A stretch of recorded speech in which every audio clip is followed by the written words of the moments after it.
engaging with various hip hop artists, poets, and entrepreneurs. So come listen and hang out with Mona Baudet and Uptown with Mona. Hola, everybody. I don't know. I don't know what the heck I'm doing here. All right. Anyway, what's going on, everybody? I'm still trying to figure some stuff out here, but we here, right? I want to welcome y'all to this evening. Thank you for coming. Thank you for hanging out with me. As you can see, my guest is, because I'd like to say him and I are like, he's Batman, I'm Robin, I'm the sidekick. So I kind of like, so I got Batman here tonight, and we're gonna talk and we're gonna get to know him on a different level other than the funny shit that we be doing online when we get online. So, so first of all, let me welcome everybody to the show.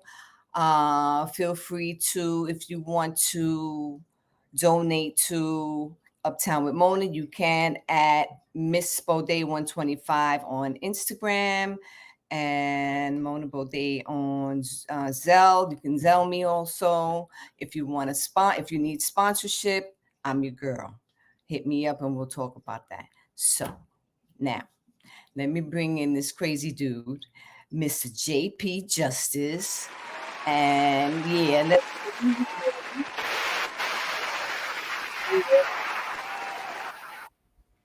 Mr. JP Justice.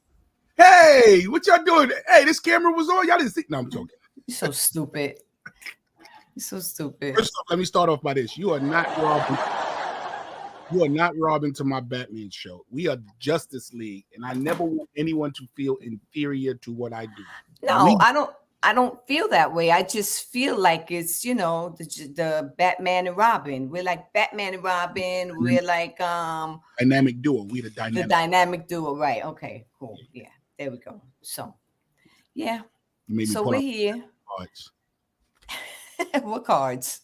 Batman cards. The Batman cards. Okay, I don't have any Batman cards. Yeah, you're gay. Yeah. So are you. So just to let people know right off the bat, ladies and gentlemen, you don't know what you're gonna get. I agreed to do this, and I even called up a couple of days later. How you want me to do this interview? You want me to be straight? You want me to just? She said, "Be you." I said, "Okay.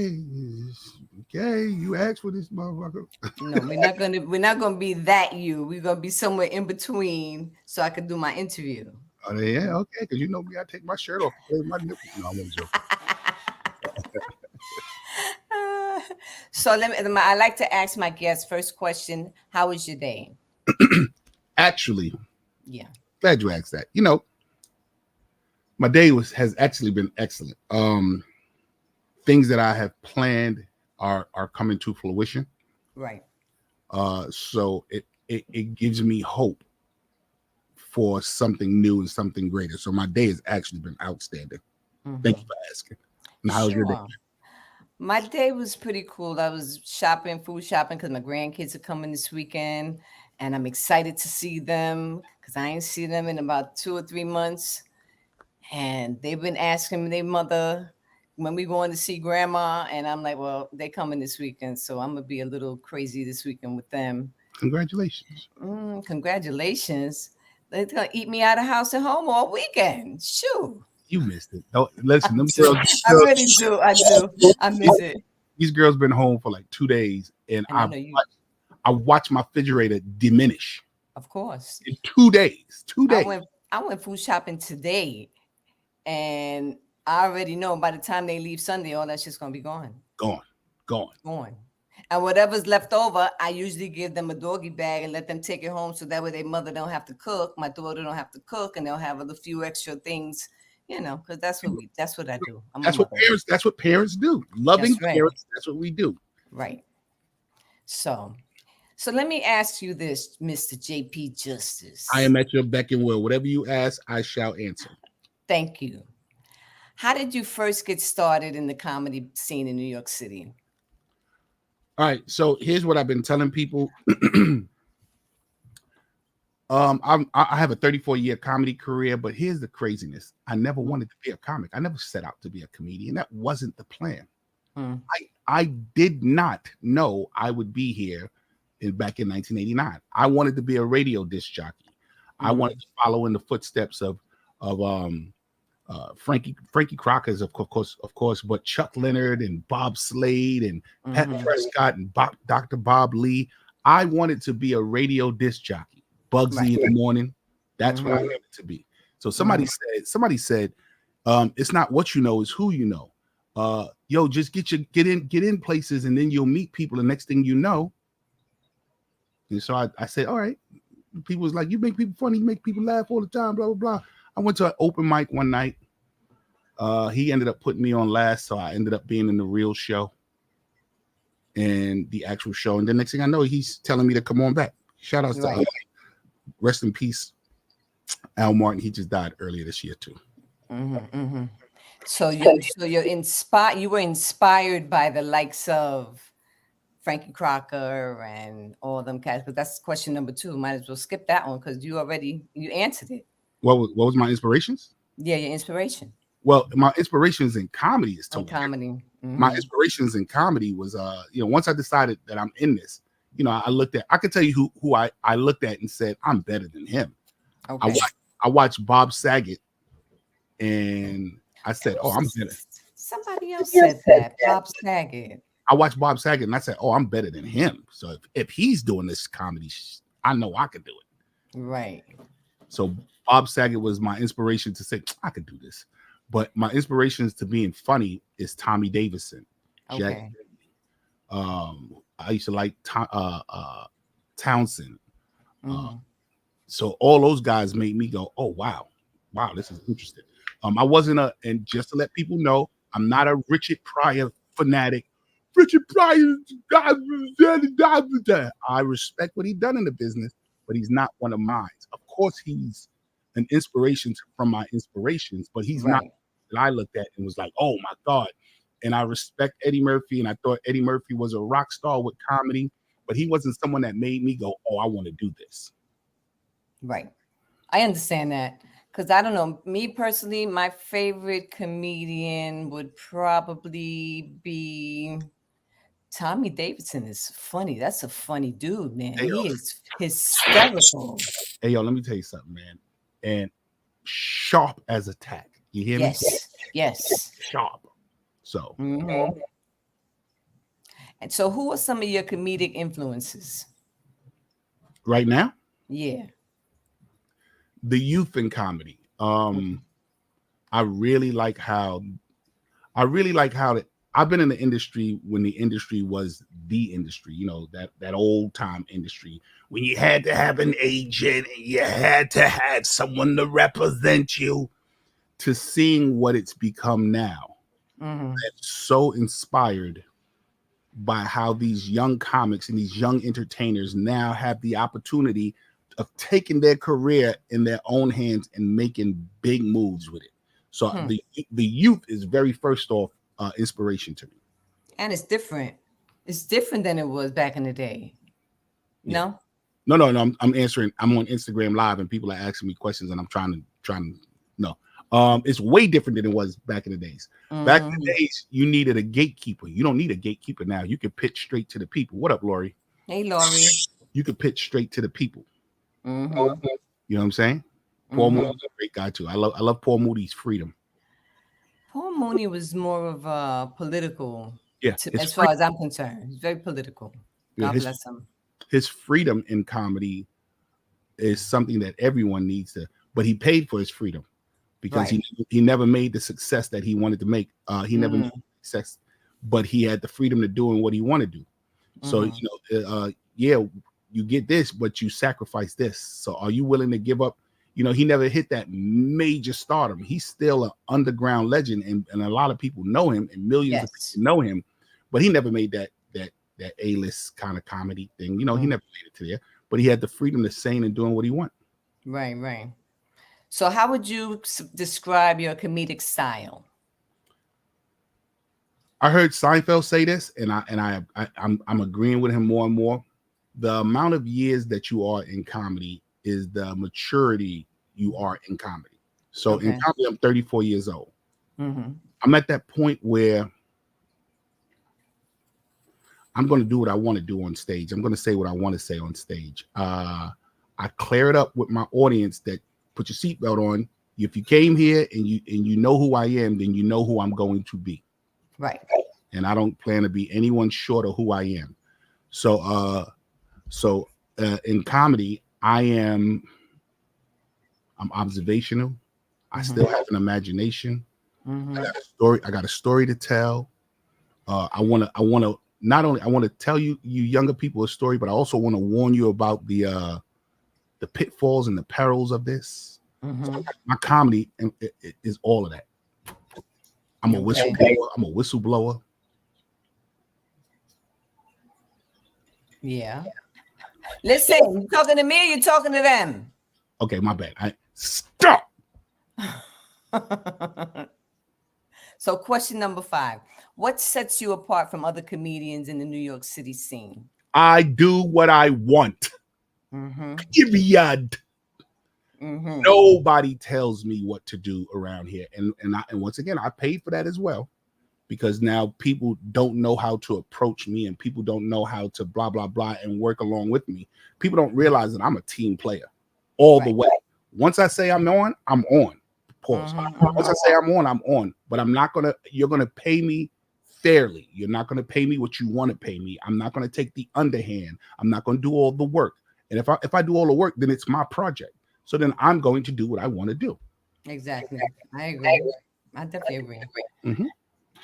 So yeah, everybody just coming in. I am here interviewing my sidekick, JP Justice, the fucking Batman to my Robin. We out here, we interviewing. Listen, if anybody has any questions, feel free to text me. Feel free to post it on online, and Tamika will make sure it gets seen and he can answer your questions. Okay. All right. Number 6.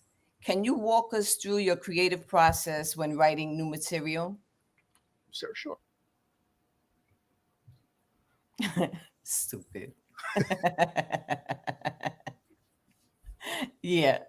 Um, uh, I'm sort of like Jay-Z. I'm sort of like Wayne.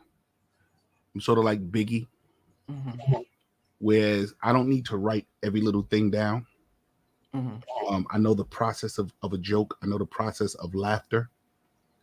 So I can see something and know how I would say it and say it. Right. So my process would be a little bit different than everyone else. Mm-hmm. For me, I would tell a joke one time, introduce it, hear how the people laugh at the topic, and then later on come back and put piece by piece together, and I can remember what I said. And then like finally 2 or 3 shows in working that joke out. I've I'll seen some of that. I've seen you do that. I've seen that. yeah, we Yeah. around when I go, oh, that's funny. And then I go on stage and I say it. Right. Right. Yeah. So Yeah. This guy is hilarious. If you haven't seen JP Justice live or at a show, or man, listen, you are definitely missing out. I think he's the funniest dude around right now. thank So, you. Why thank you. you know, Why, thank you. yeah, I really do. Here we go. What has been your most memorable performance in the show at a show in New York? What's been one of my most memorable shows? Mm-hmm, mm-hmm. Good or bad? One or the other. I mean, give me one of each. Um I used to be the host. I am the original comedian host at the Apollo Theater. Mm-hmm. Before me, I'm talking about the live Wednesday night. I remember. Before me, there was Pat Prescott, Kid Capri, Dougie Fresh, all these other guys. I was the first comedian that they got from Def Jam to come in and host on Wednesday nights. Mm-hmm. And to me, that was such a 360 full circle. Mm-hmm. You know what I'm saying? Because as a child, I was born and raised in Harlem. As a child, we used to go in the Apollo and vandalize it. Oh shit. So, you know, when the time came and they offered me the job to host it, Mm. it was a big thing. It was in the Daily News and everything. So Hmm. Okay. And what has been the biggest challenge you faced as a comedian in New York? the people, the people want who's funny. Hmm. And when you work your way to the top or when you work your way up the ladder, I hate how the upper echelon of comedy, Hmm. nobody else can live but this upper echelons of comedy. One of the things that I try to prove all the time in my shows is that there's new young comics out here. There's new young talent out here. So stop going to these same old. Sometimes y'all be beating a dead horse, bro. And there's such new talent out here. So one of my biggest challenge is to make sure I can bring these guys in. You know what I'm saying? Right, right. Now, I have someone who sent me an anonymous sort of a question or a short story. Says,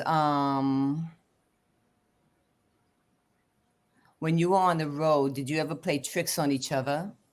Oh fuck you. Second part to that question, did anyone ever throw a bucket of water on you in your room?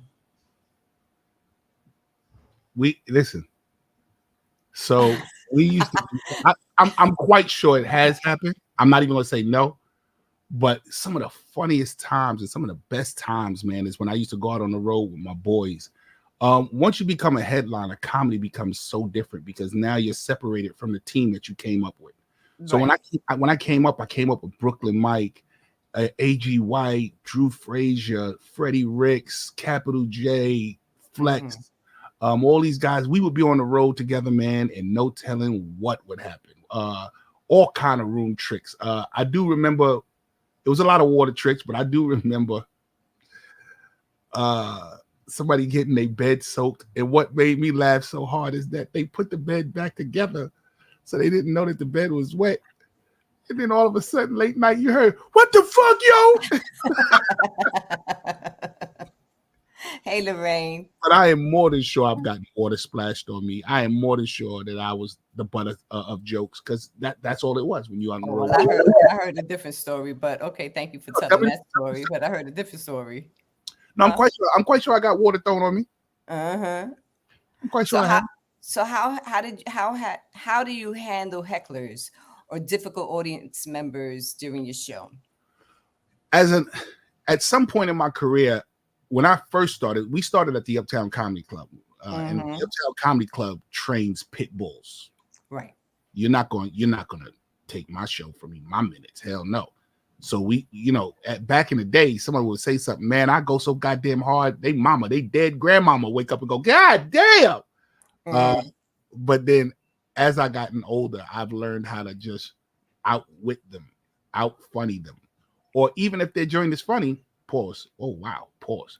Uh-huh. Even if even if uh even if their joke was funny, I just give it up to them. You know what I'm saying? Right. Your Right. IPS. Yeah. Hmm.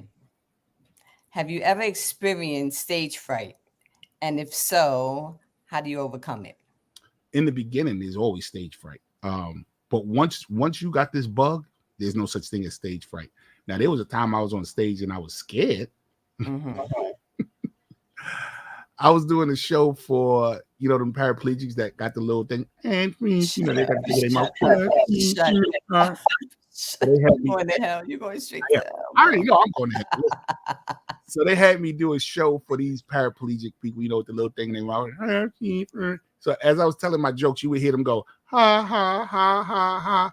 But then as I looked out, it looked so sad Wow.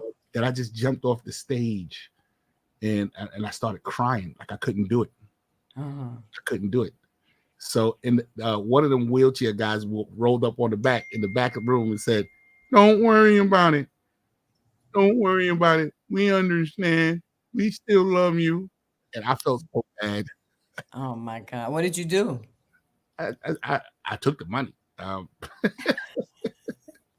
do you tell a joke like that? Because I've heard some of your jokes. Mhm. How do you tell a joke about a handicapped person in a handicapped room? How do you do that and not feel like, damn, I shouldn't No, be no, no, no. saying this? I wasn't doing a handicap jokes. I was just Uh-huh. performing in front of them. Okay. And just to see, like, it had to be about 50 to 75 of them all out in the audience, all in their wheelchairs, and all I heard was ha ha ha ha ha. That shit hurt. That shit hurt. Yeah, that's so fucked up. Yeah, that shit That's hurt. so fucked up. I don't even know what I could have been telling any joke. So I got my brand new shoe, right? Ha ha ha ha. I was like this. Because I know when I do a show, when I, I do the poetry. When I do a show, I still get stage fright. Well, I haven't done a show and it's been a while, but anytime I did a show, even when I would go to Mocha to practice my new poems or whatever, I would still get that butterfly feeling in your stomach, that scary feeling in your stomach. It's like, oh my God, I don't want to mess up this joke. So yeah, I understand. It's hard. It's hard. Look at Gospel Titties. Gospel Titties said she remembers seeing me at the Laugh Lounge. I remember great time at the Laugh Lounge. Shout outs to Delilah, Bert Smooth, and everyone. I loved it. Mm-hmm. So 11. We're up to number 11. How do you stay motivated and inspired to continue performing in the competitive New York City comedy scene? I'm not competing with them. They're competing with me. I put my I compete with myself. Right. I compete with myself, but I'm not competing with them. When I walk in the room, you should see how comics straighten up. Right. You should see how comics put their best jerseys on and lace up their sneakers. Because I change the atmosphere when I walk in. You see me walking before. When I walk in the room, I change the atmosphere. I change the thought pattern. I changed the energy when I walk. It's like, oh shit. Oh shit. Oh shit. This shit just got real. Right. Mm-hmm. You know what I'm saying? So I'm not in competition, but I'm still inspired by them. Mm-hmm. I try not to listen to comics no more because it's too many comics now. Mm-hmm. I feel taking the shortcut. Right. Mm-hmm. So I don't listen to comics. What do you mean by that?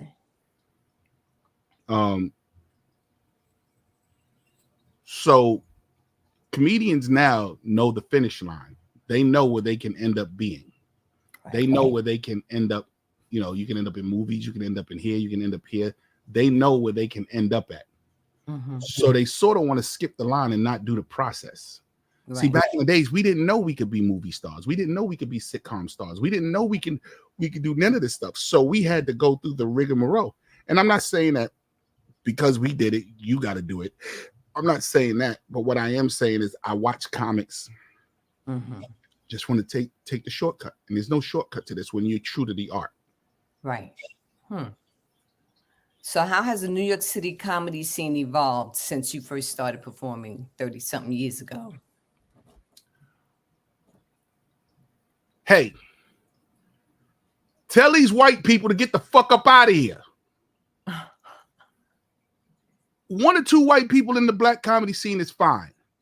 But this shit ain't no open revolving door for these crackers to come up here and culture vulture us and take our je ne sais quoi and take it back downtown and act like they don't know. I wouldn't mind if they would tell people where they got their style from or who influenced them. But they take our style and they go back downtown to the mainstream rooms and act like they're the geniuses behind what they do. And that's one of the things that I don't like. I don't like the encompassing of everybody. You know, sometimes I want to say something and I want to talk to you. Mm-hmm. You know what I'm saying? I want to talk to you. Right. And I hate the fact that sometimes I'm surrounded by white people every place I go. Sometimes I tell people I don't talk to white people in the streets in New York City after 6 p.m. There is no conversation after business hours. What the fuck do we have to talk about? You said after business hours? 6 p.m. What the fuck? At Mocha, when they used to show up at Mocha, white people show up. When I ask, JP, can I ask you a question? You can do that shit tomorrow morning. I'm not sitting here. In the middle of Harlem. God. I'm in the middle of Harlem. First off, pick your little hand doggy up. Mm-hmm. I just don't do it. I don't like it. I'm not racist, but we need to start being proud of who we are and why we are. Right. I understand. Hey, wait a minute. So understand you have a new family member. Congratulations to your new family member. You talking to me? Yeah. I got no motherfucking. I got a new cat. That's your new family member. Look at the picture. Listen. Look at Stormy Platinum. Look at Stormy Platinum. Look at Stormy. Yeah, a new family member. And this is the guy that hates animals. No. Don't say that, Mona. I don't hate animals. I put animals in their proper place in my life. My cat ain't up there with my daughter. You motherfucking crazy. If I had one sandwich and somebody had to eat, you better meow the fuck outside. Go ahead, eat that sandwich. I don't put my pets on the level of the people and the humans around me. I respect them. You're coming back as a cat when you come back in your next life. But I did say this. Uh-huh. Because the last cat that I had was in here by herself, and Mm-hmm. she wasn't fixed, and she was meowing. And my daughters used to love the cat. They used to love on the cat all the time. And then when they went away to college, that cat was just lonely, man. Mm-hmm. So I said, this time around, I'm going to show the cat more love. I'm going to be there for the cat. I'm going to rock with the cat, and I'm going to get another one so that there's two of them so they can have company. So they can keep each other company. Yeah. Mm-hmm. That's Stormy. I'm so proud of your ass. I'm proud of you. I'm real proud that you decided to come to this side with the cat people. Yeah, man. I'm Stormy Platinum is cool too. Stormy Platinum is a cute ass cat too. Yeah, that's my cat. So number 13. Look at all these questions over here. I didn't click the button. I didn't know that all these people was asking questions over here. Yeah. Hey, what up? How do you navigate the balance between comedy and maintaining a personal life in the bustling city like New York City? Whoever wrote that question never used bustling before ever. Bustling. Couldn't wait that to was use AI. That was AI. AI picked that question. Couldn't wait to put that goddamn word in there. Bustling. Listen. So how do I do it? Yeah. You know. Watch this. You answer it. Am I a 24-hour comedian? All the time. No, I'm not. Oh, shit, every time I talk to you, your ass is a fucking comedian. Not have serious conversations sometimes? Yeah, we have. Yeah, that's true. Yeah. I turn my comedy off. Let me tell you. And when I'm a real person, I'm a real person. And that's a shocker. Right. We've had some serious conversations. Right. Yeah, we sure have a lot. Yeah, we sure have. People meet me in the street and they think I'm gonna be like slapstick. Fuck out of here. Comedy. Fuck out of here.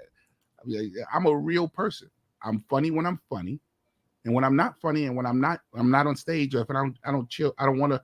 I'm not your clown. I'm not your private comic for money. Yeah. Holla at that Benson. Oh man, that's funny. Yeah. Number 14. What do you hope audiences take away from your performances? My God, no. Take these nuts away. I haven't really gotten to that yet. Like I don't think I have a theme in my comedy. I don't think I have a theme. I'm the relief right then. Then afterwards, whatever you was going into, go ahead and get back into it. Just give me that little 20 minutes of time, or that half hour of time, or that hour of time, and I don't think I'm that comic yet. Right. So. And what upcoming? Do you have any other projects coming up anytime soon? We ain't at 16 already, are we? We at 15. That sounds like the wrap-up question right there. We got one more question. That's the wrap-up question, Negro. That's not a wrap-up question. You know that. So what you got going on? And you're like, God damn, what? Take my shirt off yet. I've started this Laugh Galore tour. I'm feeling the inspiration of jumping on stage again and being and going hardcore on stages again. Right. So just look out for me on stages all over the place. And number 16, what advice do you have for aspiring comedians looking to break into the New York City comedy scene? Oh, here go my new answer. I haven't really put it together yet, people, but follow me. Right. Look at the state of yesterday's entertainment being exposed in the mainstream today. Look at the Diddy stuff, the R. Kelly stuff, the the Cosby stuff, the management taking money stuff, the Rihanna's people taking her money stuff. Look at all of that stuff in this business, Right. and ask yourself, do you really want this? Mm-hmm. Why? Why do you want it?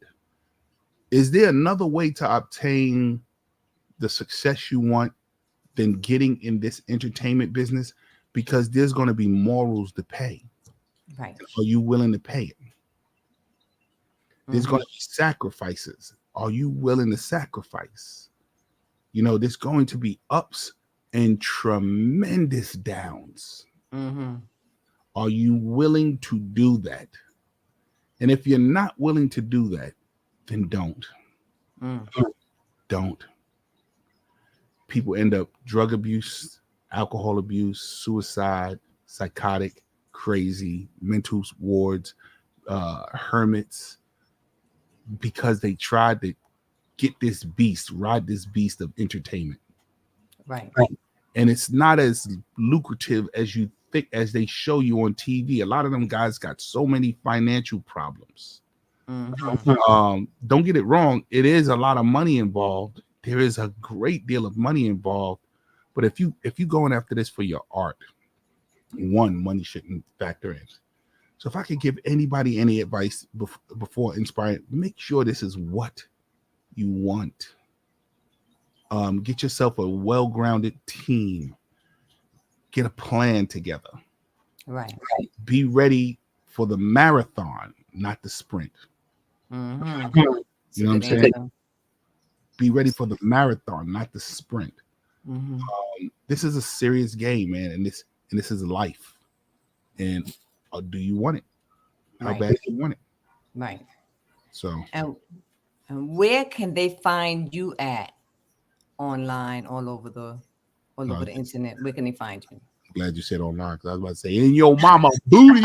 I be in your mama booty. You gonna be in your mama booty.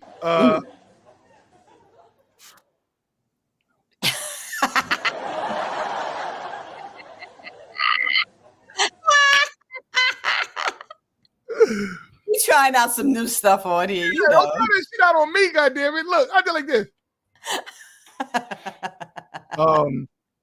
You can always find me any. I fill out, or if I have any new platform, social media platform, I always fill it out with the same name, JP Justice Laughs. Just plug in JP Justice Laughs. You can even put that in Google. I'm very Googleable. You can put my name in Google and it'll tell you where I'm at. Right. Right. So, well, I want to thank you with your short ass answers, but thank you very much. Those are short.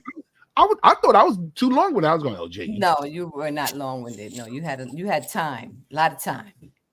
That's what I'm saying. But tell a joke. Tell a fucking joke. Tell a joke. You know goddamn well I'm gonna tell them. No, you're not gonna tell the joke. There's got to be more questions, Mona. Come on, you know me, Mona. What do you always wanted to know? What I wanted to know? Any question? Tell your producer. Is there a question? Tamika, any questions? Are there any questions online that the people are asking? No, but first of all, JP got so much to say the other day. And today he's answering these questions in 3.2 seconds. Listen, sir. We love you though. I asked her, I said, how do you want me to be? She said, and I thought I was being long. I didn't want to be long-winded because you know I could. No, you could have. Quality over quantity. This was great. Thank you, Peach. That's what my I'm talking. Peach, my girl, Peachy. And Peach, don't forget we got that show on Thursday. Talk about your show. You got a show Thursday. Where's the show? I don't talk about other people's shows. Listen, my show. Okay, talk about your show. June 1st, and then we got another show June 6th, the Grown Folk Comedy show at the Point Theater, June 1st. It's going to be an outstanding show. We've been doing it for over 8 years. I got my man Ron Snipes. I got my boy PJ, and of course our boy Billy the Billionaire is coming through. Billy the Billionaire Gilbert. It's a BYOBB. Bring your own brown bag. You can bring your own food too. So I've been doing it for 8 years. Yeah, been doing it for over 8 years.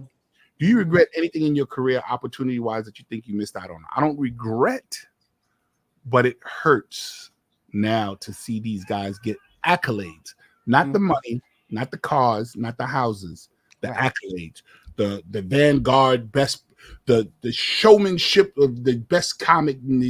That begins to hurt because I know I could have. I'm one of those kids in school that when you got the award, I was like, "What? What do you mean you got 100? I'm gonna get 100 next week." You know what I'm saying? Right. So, I am that guy that when I start to see them get their accolades and their names printed in the wall and their a plaque and a bridge named after them and all that kind of stuff, now that begins to hurt because I'm really worried about my legacy. Like how are people going to remember me? You know what I'm saying? Right. So how are people going to remember me? What up, Dre? Any other questions? Anybody want to ask any other questions while I got him on? If not, listen. Every Monday, 7 p.m., Uptown with Mona. We try to meet on time. We start at 7 p.m. on the dot. I can't believe my interview was shorter than the Gossip and Heifers. Yeah. What the hell? Yeah. What the hell's wrong with us? And we talk every day. Every Monday. I sure did, Dre. I asked him the questions. Yes, I did. Oh, he was with the water. He was there. He was there when a lot of the tricks and stuff was going on. He told a different story, Dre, but he told a story. He didn't tell the one you told me about. I do remember something with a bucket, though. I do remember something with a bucket of water. He don't remember the story with the bucket. No, you got to remember. First off, those guys were my core guys. Mm-hmm. They were like when I first started going out. Right. I have been so many places since then. I was in Japan with. I don't know if y'all know who Junior is on the Steve Harvey show. There's Steve Harvey. There's the nephew. There's nephew Tommy, but then there's Junior. Okay, yeah. So Junior and I was in Japan, and we was taking this bus from one base to another, and he started crying. He started crying. It just started crying. My father never believed that I could do this. I'm in another country. My father don't even believe it. He don't trust this bitch. I died. My father down. And I'm sitting there going, "Hey, yo, dogs." You know, I don't have no empathy. And of course. I run empathy and sympathy, boy. You can tell me my grandmama heart just popped. I'm like, word. Get on her clothes. So, you know, there's a lot of stories, man. A lot of stories. But hey, I want to thank you. That means I can get to this sandwich, this salad. Yes, I'm sure. Yeah. Whatever, bro. I want to thank you. Thank you so much for sitting with me for a half an hour. We'll probably go on later on and just do some shenanigans like we normally do. It won't be an Uptown with Mona show, but it'll be a funny ass. Yeah, we always So here we go. I hope. Hey, listen. Let me look in the camera when I say this. And Lorraine, you are a motherfucking witness to this. Shout outs to Good Brunching Show. I see the steps that y'all are taking for success, and I'm like, God damn it! Right. What I tried to get Mona and Blue to do. Okay. Well, I'm doing it now, so that's the main no, you're doing it by yourself right now. God damn it. Okay, but I'm doing it by myself, and I'm doing it. What Deke salad is a whole sandwich by what the fuck kind of French is that? I have no idea. That's the Dominican and English at the same time. The hell was that? DK. That's Dominican and English at the same time. All right, ladies and gentlemen, it's been a pleasure as well as a privilege. I'm gonna get my goddamn food. JP, thank you so much for coming on my show. I really appreciate you. And you know how we do. I'm gonna holler at you later. Sounds like and we'll talk. Thank you so much. Promise so everybody, I want to thank everybody again for coming on tonight. Uptown with Mona. We meet every Monday, 7 p.m. sharp. Also, if you want to donate to Uptown with Mona, Miss Baudet 125 is my Cash App. And if you want sponsors, if you need some sponsorship, I'm your girl. Holla at me after the show. And okay, I gotta say that. Let me jump in and say this. Not if you want sponsorship, if you want to sponsor her show. Okay, if I want to sponsor her show. Thank you very much. All right. Yeah, I don't want you All right, everybody. Because if you got money, you could have paid me for this goddamn interview today. So no. Oh, okay. No. Yeah. All right, y'all. Listen, y'all have a good night, and we'll meet again next week. Peace and love, y'all. Hey, everybody. This is Mona Bodain, and I'm excited to welcome all of you to my new podcast, Uptown with Mona, where we will be engaging with various hip-hop artists, poets, and entrepreneurs. So come listen and hang out with Mona Bodain and Uptown with Mona. Today's show is sponsored by Veganhood,